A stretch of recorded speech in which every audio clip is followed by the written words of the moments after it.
त्या कृष्ण नेहमीप्रमाणे त्याच्या सवंगड्यांसोबत मातीत खेळत असताना त्याचं मातीने माखलेलं तोंड बघून यशोदेला असं वाटलं की मातीचे काही कण ह्याच्या तोंडात गेले असते, म्हणून तिने कृष्णाला तोंड उघडायला सांगितलं. कृष्ण हट्टी, त्याने नकार दिला. तीही त्याचीच आई, तिने जबरदस्तीने त्याच्याकडनं तोंड उघडून घेतलं. जसं जसं कृष्णाने तोंड उघडायला सुरुवात केलं तसं मात्र यशोदा अवाक झाली, स्तब्ध झाली आणि तिला लिटरली भोवळ यायची बाकी राहिली. कारण त्या कृष्णाच्या मुखात तिला संपूर्ण ब्रह्मांडाचं दर्शन घडलं.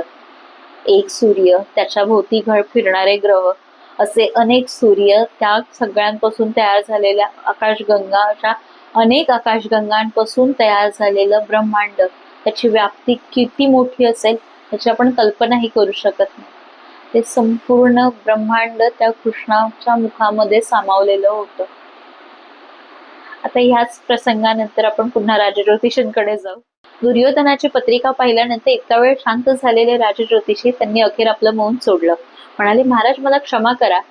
सुरुवातीला तर दुर्योधनाच्या पत्रिकेत असे योग होते की ज्यामुळे त्याचा विजय निश्चित होता, त्याचं राजपद निश्चित होतं. पण सध्या रणांगणावर एक अशी शक्ती उभी आहे जिने आकाशातल्या सगळ्या ग्रहांना, सगळ्या नक्षत्रांना पूर्णपणे पालटवून टाकलेलं आहे. सगळ्यांची पूर्ण स्थितीच बदललेली आहे.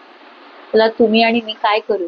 ज्या कृष्णाने अधर्माने चालणाऱ्या दुर्योधनाच्या नशिबातला विजयाचा घास काढून त्याला विनाशाच्या खाईत ढकललं आणि धर्माच्या बाजूने चालत आपलं कर्म करणाऱ्या अर्जुनाच्या रथाचं सारथ्य केलं आणि अखेरीस त्याला विजयापर्यंत पोहोचवलं, तोच कृष्ण जर आपल्या आयुष्याची धुरा सांभाळत असेल तर आपल्याला ग्रह, तारे, नक्षत्र, पत्रिका ह्या सगळ्याचं टेन्शन घेण्याची आणि ते वारंवार जाऊन त्यानुसार आपलं फ्युचर चेक करण्याची खरंच गरज आहे. विचार करून बघा.